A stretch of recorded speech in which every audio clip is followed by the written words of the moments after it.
My parents secretly used my credit to secure their mortgage for 20 years, so I cut them off, and what I discovered about their financial scheme shocked the entire family. Subscribe so you don't miss what's next. Growing up, my biological father Robert and my mother Karen painted themselves as struggling but honest working-class parents. Dad worked construction when his baccalaureate. Mom cleaned houses part-time. My younger sister Shannon, 3 years behind me, was always their golden child, the one who'd marry well and never leave home. I was different. At 16, I started freelance graphic design, saving every dollar for art school. By 18, I had $15,000 saved and dreams of independence. That's when they first asked for help with the mortgage payment. Just this once, they promised. The bank was being unreasonable about Dad's inconsistent income.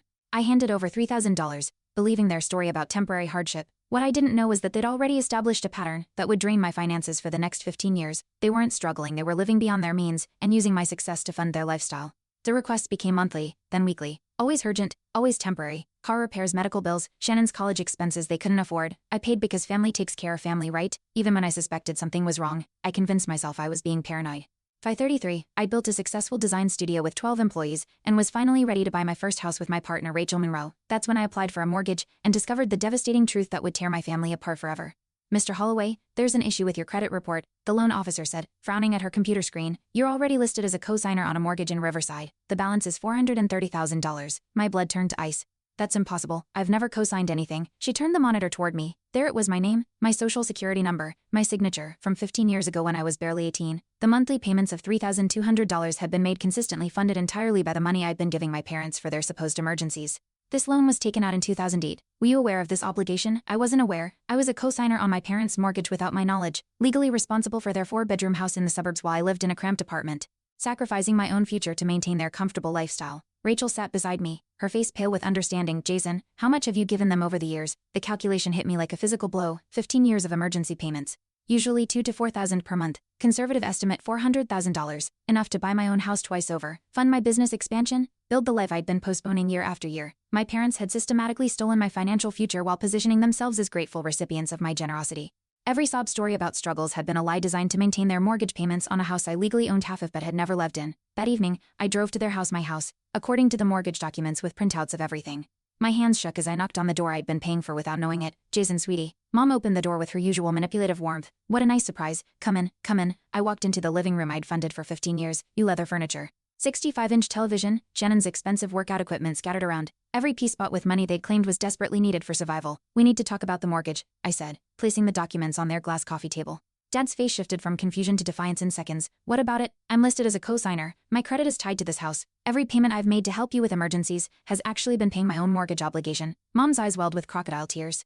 Oh honey, we were going to tell you when you were older. I'm 33 years old. But you were so young when we needed help with the application. Your credit was perfect. Ours wasn't. We didn't want to burden you with the details. Shannon emerged from the kitchen, rolling her eyes. God, Jason, you're being so dramatic. It's just paperwork. You can afford it. Just paperwork. My voice cracked with 15 years of suppressed rage. I've given you over $400,000 thinking I was helping family in crisis. You've been stealing from me. Dad stood up, using his construction worker build to intimidate. We didn't steal anything. You gave willingly. And if you're on the mortgage, you own part of this house. You should be grateful. Grateful? I've been living in apartments while paying for your 4-bedroom house.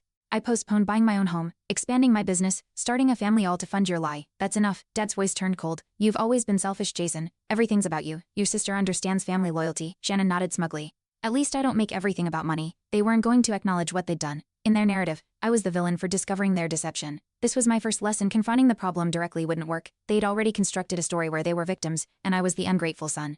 I left that night knowing I needed evidence and allies. My parents had 15 years of practice manipulating this situation. I had catching up to do. The next morning, I called my cousin Tyler Cross, the only family member who'd always been straight with me. Tyler worked as a financial advisor and understood the legal implications of my situation. Jesus, Jason, he said after I explained everything, you need to pull your credit report immediately. If they forged your signature 15 years ago, there might be other loans you don't know about.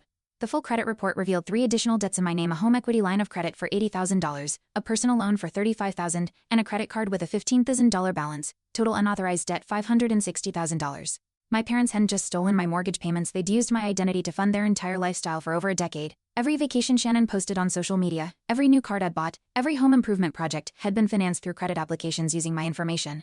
This is identity theft, Tyler said, studying the documents. Criminal fraud. You could have them prosecuted. A prosecution meant destroying my family. Despite everything, I still hoped for acknowledgement, apology, some path to reconciliation. I decided to gather more evidence and try once more to resolve this within the family. I hired a forensic accountant, Margaret Foster, to trace the money trail. Her report was devastating: systematic financial abuse spanning 15 years, with clear patterns of deception and exploitation. She estimated my total losses at over $600,000 when including lost investment opportunities and business expansion delays. Mr. Holloway, she said during our final meeting, this is one of the most systematic cases of family financial abuse I've documented. Your parents used your success to fund a lifestyle they couldn't afford, while manipulating you into believing you were helping them survive. Armed with professional documentation, I prepared for another confrontation. This time, I'd bring Tyler as a witness and present irrefutable evidence of their fraud. Surely, faced with expert analysis and legal documentation, they'd have to acknowledge reality.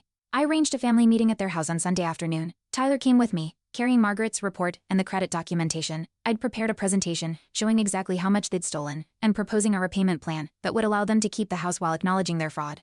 Uncle Daniel Foster was there too, Dad's older brother, who'd always been the family voice of reason. I thought his presence would pressure my parents toward honesty. I've hired a forensic accountant. I began, distributing copies of Margaret's report. This shows the systematic financial fraud you've committed using my identity.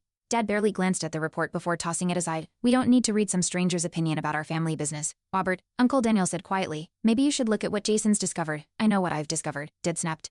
My son hired some accountant to attack his own family, to make us look like criminals for accepting help he offered freely. Mom nodded, dabbing her eyes with tissues. We never forced you to give us money, Jason. You offered because you love us. Now you're trying to make us feel guilty about accepting your generosity.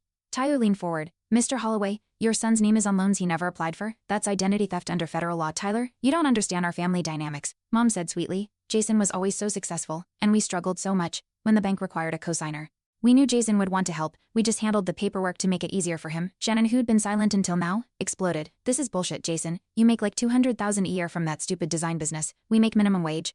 And you're crying about helping your own family? Shannon, I've been paying your college loans too. Loans taken out in my name without my knowledge. So what? You can afford it. Stop being such a selfish asshole. Uncle Daniel tried to restore order. Everyone needs to calm down and look at the facts. The facts are simple.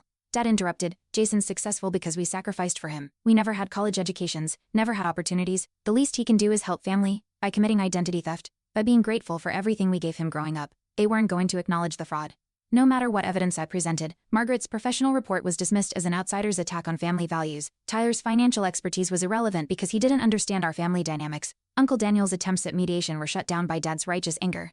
I left that meeting understanding my second lesson: evidence alone wouldn't convince people who'd spent 15 years constructing elaborate justifications for their behavior. They'd created a narrative where they were struggling parents, and I was an ungrateful son. No amount of documentation would crack that story. Over the next 2 weeks, my parents launched a systematic campaign to turn the extended family against me. They called aunts, uncles, and cousins with their version of events. Successful Jason was trying to destroy his struggling parents over money, refusing to help family in need, even threatening them with lawyers and accountants. The responses were devastating. Aunt Linda called me crying, begging me to work things out with your parents before it's too late. Cousin Michael sent an angry text about family loyalty and blood being thicker than water. Even Uncle Steve Hawkins, who had always supported me, left a voicemail saying I was going too far with the financial investigation. Only Tyler and Uncle Daniel remained in my corner, and Uncle Daniel was feeling pressure from the rest of the family to stay neutral. Jason, he said during a difficult phone call, I believe what you've discovered about the loans, but is destroying your parents really worth it? Can't you just forgive and move forward? Uncle Daniel, they stole over $500,000 from me. They've been lying for 15 years. I know, son, but they're family, and they're not getting younger. Your father's 68, your mother's 65. Do you want to spend their final years in legal battles? The family pressure was immense. Every gathering I'd attended since childhood, every holiday tradition, every relationship with aunts, uncles, and cousins, all of it was collapsing because I dared to question my parents' financial abuse. Rachel watched me struggle with the isolation. You know what you have to do, she said one evening as I stared at another guilt-trip voicemail from my family. Cut them off completely. You can't save people who don't want to be saved, and you can't make them acknowledge reality if they're committed to their version of events. She was right. But taking that step felt like crossing a line I couldn't uncross. Cutting off my parents meant losing my entire extended family. Abandoning any hope of reconciliation, accepting that the family I'd thought I belonged to was fundamentally built on lies, but continuing to engage meant more manipulation, more financial abuse, more years of my life lost to their dysfunction. I'd spent 15 years trying to fix their problems. Maybe it was time to fix my own. Before I could make the break, my parents made one last desperate play. Shannon called me sobbing on a Thursday evening, claiming Mom had been hospitalized with chest pains and the doctors were worried about her heart. Jason, please, Shannon begged through tears. She's been so stressed about this fight with you. The doctors think it might be cardiac related. Dad's falling apart. We need you here. Against Rachel's advice, I rushed to the hospital. I found Mom in a regular room. Not cardiac intensive care, looking perfectly healthy and chatting with nurses about her garden. When she saw me, she immediately started crying about how worried she'd been that our family conflict was destroying everyone's health. Would Jason, sweetheart, I've been so stressed I could barely sleep.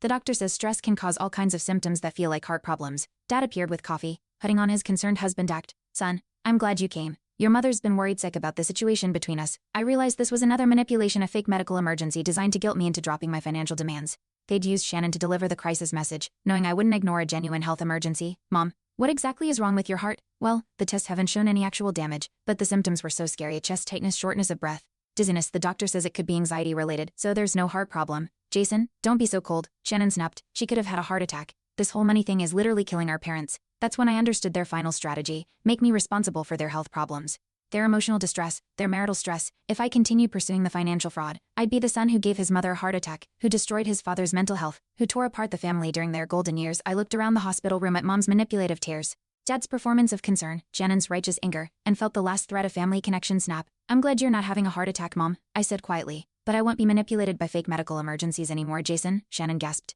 How can you be so heartless? Easily. I've learned from the best. I walked out of that hospital room and never looked back. The next morning, I called my bank and blocked all automatic payments to accounts associated with my parents. I changed my phone number and gave the new one only to Tyler, Uncle Daniel, and Rachel. I hired a lawyer, David Jen, specializing in identity theft cases. Mr. Holloway, David said after reviewing Margaret's forensic report, you have grounds for both criminal prosecution and civil recovery. The evidence of systematic fraud is overwhelming.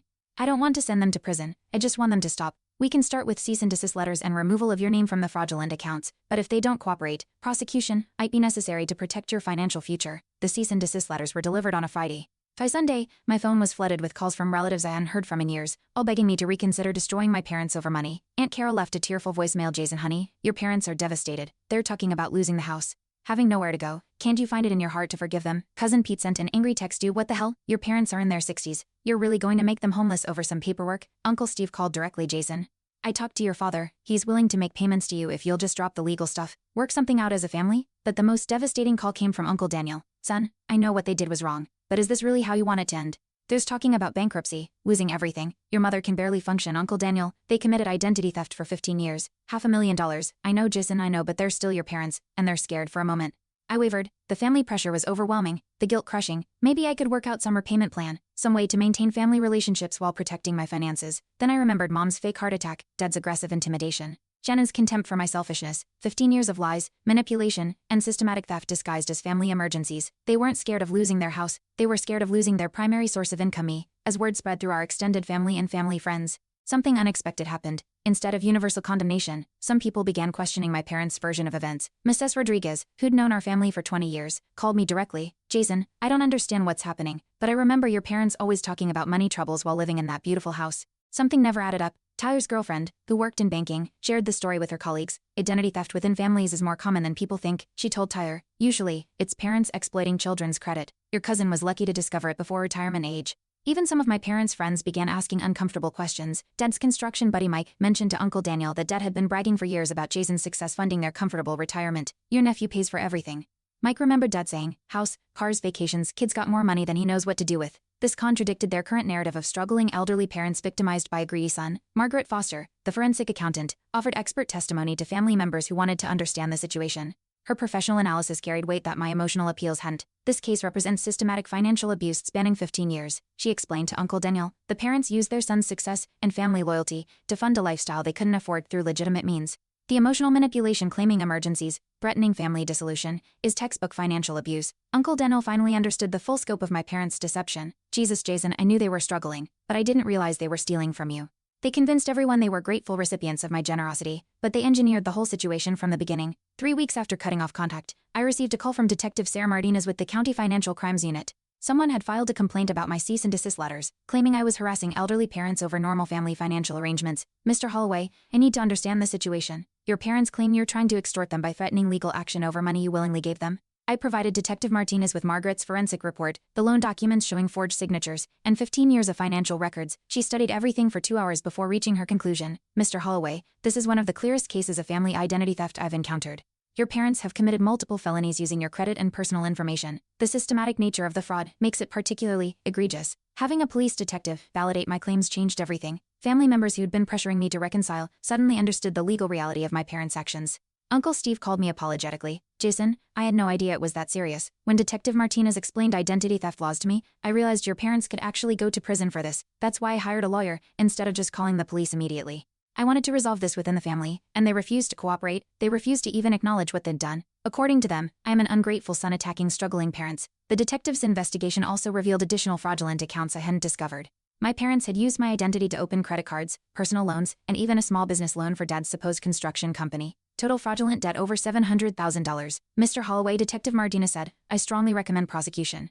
Without legal consequences, there's nothing preventing them from continuing to use your identity for financial gain. With law enforcement backing my claims, other institutions began taking my situation seriously. The bank immediately removed my name from all fraudulent accounts and began their own investigation into how the original mortgage application had been processed without proper identity verification. My credit card companies flagged my parents' accounts for fraud investigation. Their credit scores plummeted as various institutions began reviewing transactions for signs of identity theft. Uncle Daniel, who'd finally grasped the legal implications, attempted to mediate one last family meeting.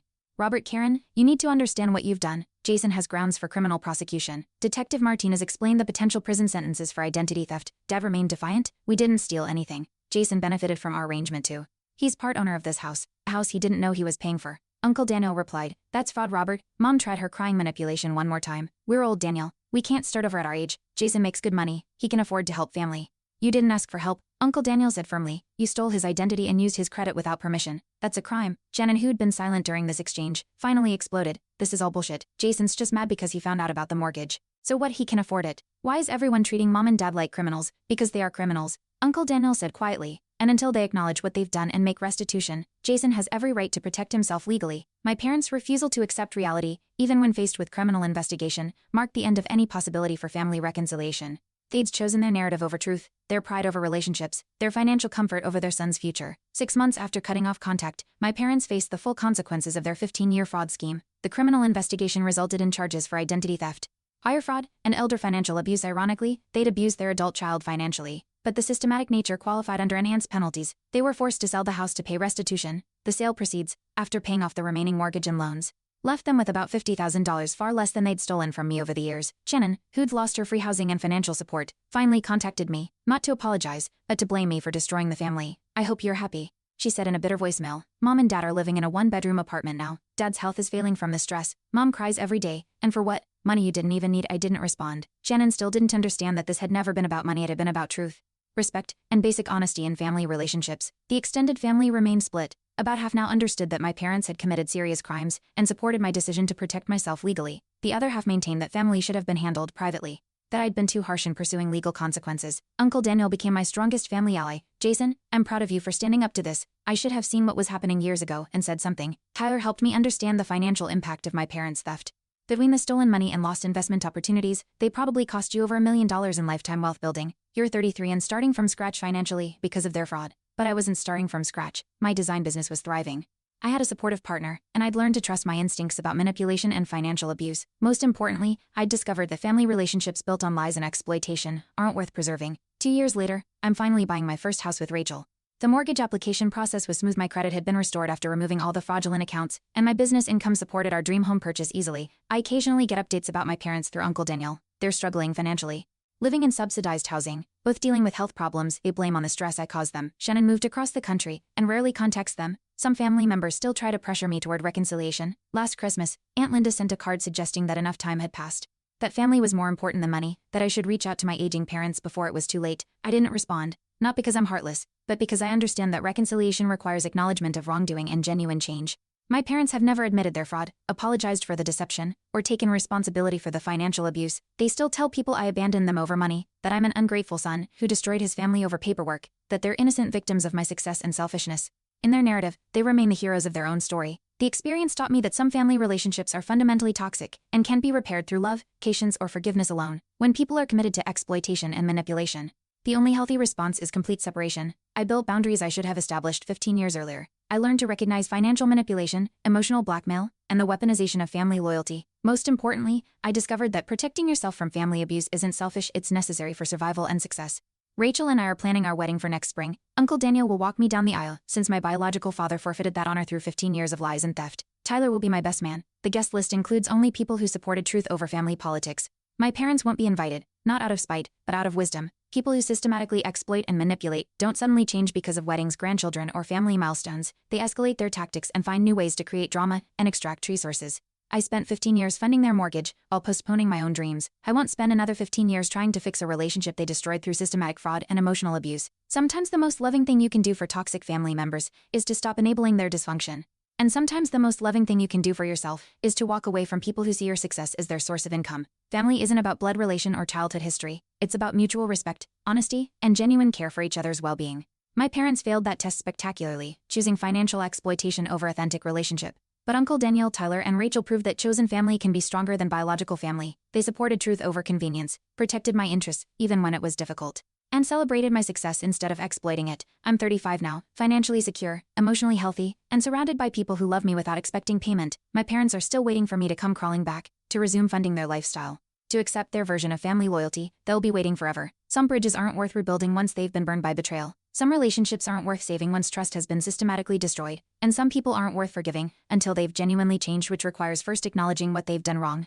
My parents chose pride over family, lies over truth, exploitation over love. Those were their choices, not mine. I chose freedom. Thanks for watching. Hit subscribe to check out more stories on my channel.